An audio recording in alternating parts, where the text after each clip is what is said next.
ये क्लास 6 का class NCERT है, क्लास 6 एनसीईआरटी का। तो पहला टॉपिक है क्लास हम लोग का hand pick.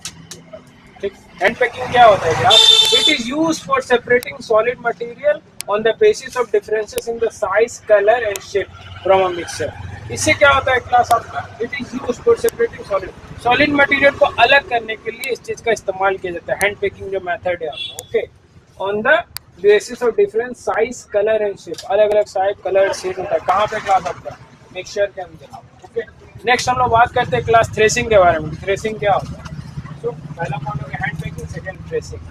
The process in which, okay, the process in which the stocks are beaten to separate, ठीक है, स्टॉक को बीट करके सेपरेट करने का काम करते हैं, okay, separate grains from them, ठीक है, अलग कर देने का काम करते हैं क्लास। तो उसको हम लोग कहते हैं आपका threshing. The process in which stalks are beated, देखिएगा कि धान को पटक पटक के अलग किया जाता है, तो वो किसके अंडर में होता है? वो आपका ये थ्रेसिंग के अंदर में आता है क्लास। सो नेक्स्ट है क्लास आपका विनोइंग। विनोइंग क्या हो गया class? The method of separating lighter has from a heavier grain.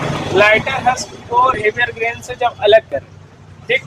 So by wind या ब्लोइंग एयर, विंड या ब्लोइंग एयर, दो मेथड है आपका, या तो विंड से होगा या एयर ब्लो करके होगा उसमें, ठीक। सो इज कॉल्ड विनोइंग, इसी को कहते हैं क्लास आपका विनोइंग। नेक्स्ट हम लोग बात करते हैं क्लास सेविंग क्या होता है। सेविंग के बारे में बात करें, what is the process sieving? So the process of separating solid from a mixture based on the variation in particle size using a sieve is called sieving. चलनी नहीं होता है क्लास, चलनी से हम लोग बहुत सारे देखिएगा गेहूं को अलग करते हैं, उसका कंकड़ अलग हो जाता है, गेहूं ने आटा, आटा को चलते हैं हम लोग, तो उसके ऊपर में देखिएगा जो सॉलिड उसका रहता है वो आ जाता है, बाकी छन के जो सॉफ्ट पार्ट है वो नीचे चला जाता है। So this all are come under in a saving, ये सब सेविंग के अंदर में आता है class. Thank you so much.